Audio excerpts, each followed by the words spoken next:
Bonjour frères et sœurs, nous sommes dans 1 Pierre au chapitre 1er du 13e verset jusqu'au verset 21. Cet épître, Pierre nous appelle à mener une vie de sainteté. Comme on va le lire ici, tout simplement, il prépare l'Église. Nous devons avoir, bien aimé, j'ouvre déjà une parenthèse, j'anticipe. Nous devons savoir que la vie chrétienne, la marche chrétienne, nous avons pour objectif final, c'est nous rencontrer avec le Seigneur.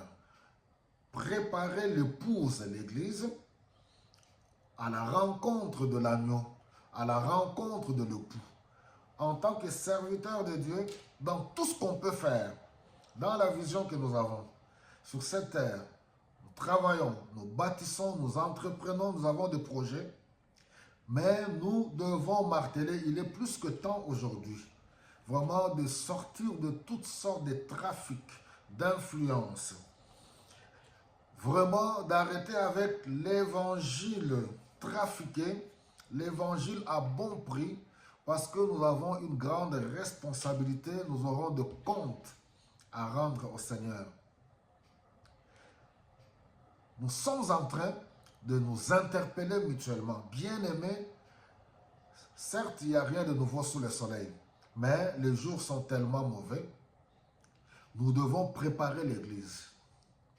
Ne nous laissons pas emporter par toutes sortes de distractions, ni par les intimidations, ni par la pression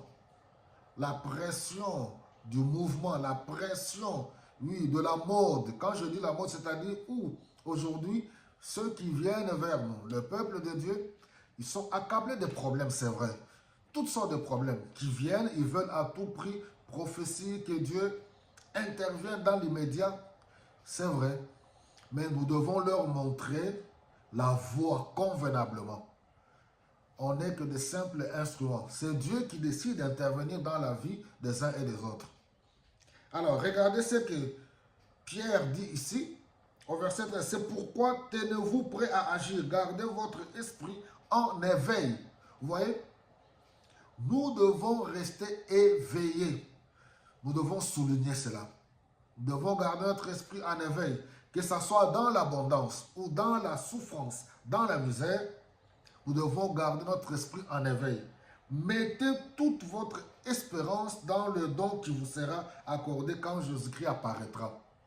Toute notre espérance, le focus, c'est le retour de Jésus-Christ. Le focus, c'est lorsqu'on quittera cette terre. Est-ce qu'on va le rencontrer ou pas? C'est ça, en fait, le message. Alors, si nous nous détournons de ce message et emporter le peuple de Dieu avec le message, voilà, prospérité, et ainsi de suite, Dieu est celui qui rend réellement prospère. Mais nous devons vraiment recadrer les choses et revoir l'ordre établi par Dieu, chercher premièrement la justice et le royaume de Dieu. L'ordre établi par Dieu. Il continue. Obéissez à Dieu et ne vous conformez pas aux désirs que vous aviez autrefois quand vous étiez encore ignorants.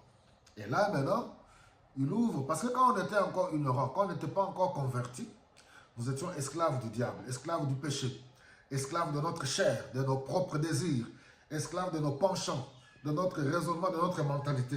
Mais Christ est venu, quand on l'a accepté librement, il nous a libérés. Nous avons une nouvelle nature, nous avons l'Esprit de Dieu en nous qui nous conduit pour aimer Dieu, pour obéir à la parole, non aux injonctions de ce monde. Mais soyez saints dans toute votre conduite.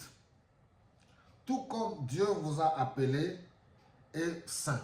On va continuer à partir de ce passage dans le message suivant. Que Dieu vous bénisse abondamment.